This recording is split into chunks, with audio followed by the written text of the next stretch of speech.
Good morning, little hoes. My name is Kristen and welcome back to my channel. So I'm oriented differently because I got a little bit of a late start on this video and the sun is directly in my eyes in my normal chair position, but I kind of like it. This way you can see the lovely bench of plants behind me.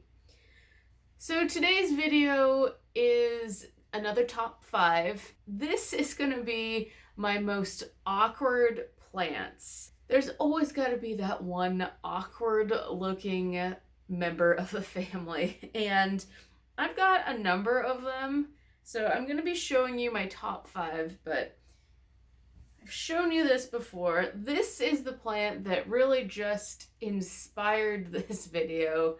This is the Painted Lady. I think I showed it to you last in my Disappointments and Dark Horses.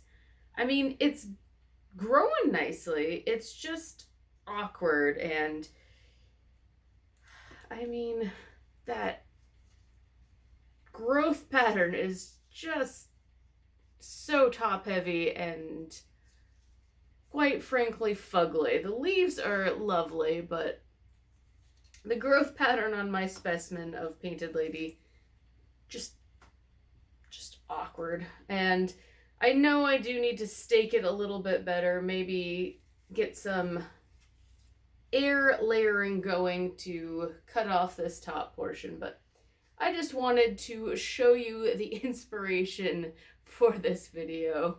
Alright, so number 1 on the list has got to be my parallel Peperomia. The species name is escaping me at the moment, and I feel like this is a favorite of so many people, so I feel bad for bringing up just how hideous mine is. And he does have a little bit more decimated leaves today just because he hasn't gotten watered in a little while and I doused him this morning. But this habit, it's not trailing. It's just flopping, I want to say. But yeah, this ain't doing it for me. Ungainly. I think that's the word I could use to describe it, is ungainly. And the reason I don't throw it out is because it puts up with a lot of abuse. It puts up with being in a really tight fitting pot for it. I think at some point I'm going to repot it, get some fresh soil, maybe do some trimming back, and it might start to look a little bit more decent. Number 2, I haven't shown this plant much because it is so tragic looking. This is my Euphorbia Horida, and horrid it is for the spines it has, and awkward for those giant protruding nipples. I mean, look at that. Look at that. That's not normal. It's not attractive, but I feel bad. I do have a thing for powdery blue anything, and especially with cacti. So I don't get rid of it, and I think at some point it was a little starved for light where I originally had it. It was sort of in this corner here and towards the bottom on a little plant rack. So it was probably stretching for light, which is why this funky bits has occurred.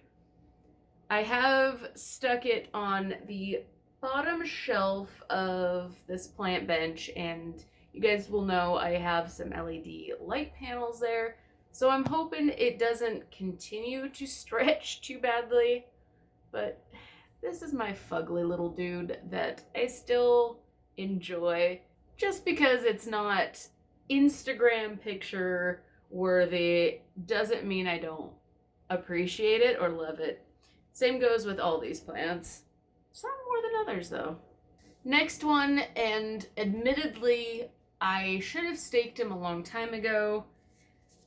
And I also should have dusted him before I did this, but oh well. This is Philodendron by Penifolium Splash Gordon. Talking to a fellow YouTuber the other day, and she asked me what a Splash Gordon was, and I was suddenly reminded of this plant and just how weird it is. So I got this last year from Glass Houseworks, and it was much smaller, and it took forever to show any sort of growth on it. This year it grew quite a bit. I want to say like that much. I have a feeling that this fella likes it on the humid side, just by how some of these leaves, well, all of these leaves really, came out kind of contorted, and you can see like at these portions when it just all went awry with the new growth. It does have some slight contorting with the leaves, which might explain some of the funkiness. The variegation, I think, puckers the leaves a little bit, but he's awkward. He's not what I expected full show. I was hoping for, you know, a bit of those lusher bipenifoliums, but maybe that's just characteristic of Mr. Splash Gordon. I don't know. Next one that is still clinging to life is my poor cat hair covered curly lipstick. And he was once an amazingly beautiful hanging basket that I really loved, but he took a downhill spiral approach at life and has since ended up looking like this. And I think the problem started in winter. He's very sun needy to do well, and I had him a little bit farther back from the window, and he started to decline. Some of the tendrils started to die back and look bad. In the spring, I had to put him outside because of the sunroom situation, and he took a nosedive there, and I am left with this very awkward sprig of, quite frankly, kind of ugly leaves. I'm still holding out hope that he might recover, but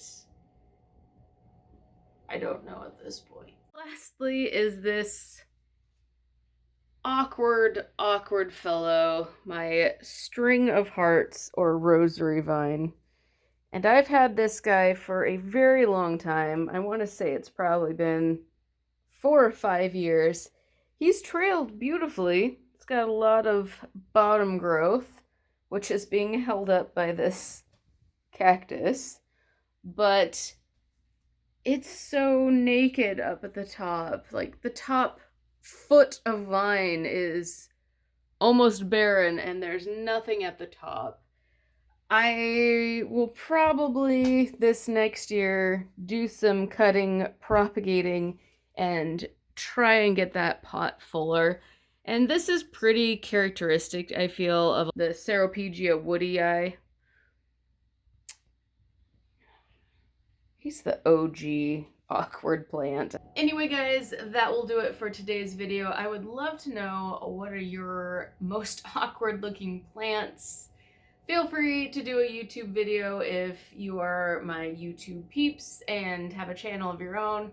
Otherwise, comment below. I would love to hear what yours are.